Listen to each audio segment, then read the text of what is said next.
Selamat datang di video ini. Hari ini, kita akan menyelami 10 aturan uang yang terinspirasi oleh kebijaksanaan abadi untuk menciptakan kekayaan abadi. Percayalah, Anda akan ingin bertahan hingga aturan nomor 8, karena itu adalah pengubah permainan yang tidak akan diajarkan oleh sekolah. Mari kita ungkap rahasia yang dapat mengubah pola pikir keuangan Anda dan membuka jalan menuju kekayaan jangka panjang. Mari kita mulai dengan aturan uang pertama. Dalam banyak kebijaksanaan abadi, budaya tertentu menempatkan pendidikan di tempat yang sangat penting dan bukan hanya pendidikan akademis semata. Ini tentang pembelajaran seumur hidup yang dimulai sejak masa kanak-kanak. Individu diajarkan untuk belajar bukan hanya teks-teks agama, tetapi juga ilmu praktis seperti matematika dan keuangan. Mengapa? Karena pengetahuan adalah alat utama untuk bertahan hidup dan berkembang. Pendidikan dipandang sebagai investasi dengan pengembalian yang tak terbatas. Aturan kedua yang sangat penting adalah tentang waktu.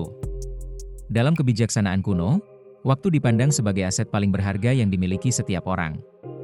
Setiap detik adalah peluang untuk menciptakan atau merusak sesuatu. Orang-orang yang bijak mengerti bahwa waktu adalah uang, dan cara terbaik untuk mencapai tujuan finansial adalah dengan memanfaatkannya secara optimal.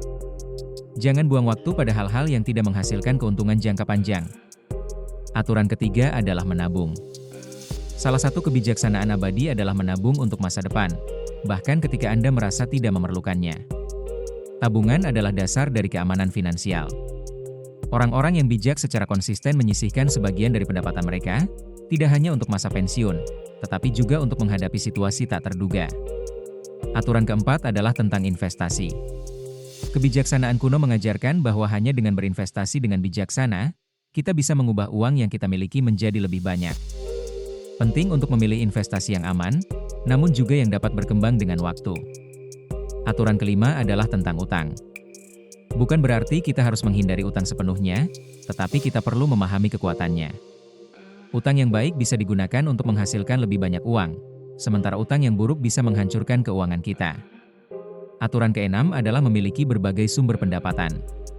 Kebijaksanaan abadi mengajarkan kita bahwa memiliki lebih dari satu sumber pendapatan akan memberikan kestabilan finansial yang lebih baik. Jangan bergantung pada satu sumber penghasilan saja. Aturan ketujuh adalah tentang mengambil risiko. Orang yang sukses dalam sejarah adalah mereka yang memiliki keberanian untuk mengambil risiko yang terukur. Tentunya, risiko harus dipertimbangkan dengan hati-hati. Namun tanpa adanya langkah besar, kemajuan besar juga sulit tercapai. Sekarang, inilah aturan nomor 8 yang benar-benar mengubah permainan. Dalam kebijaksanaan abadi, penting untuk fokus pada nilai yang Anda tawarkan, bukan hanya pada uang.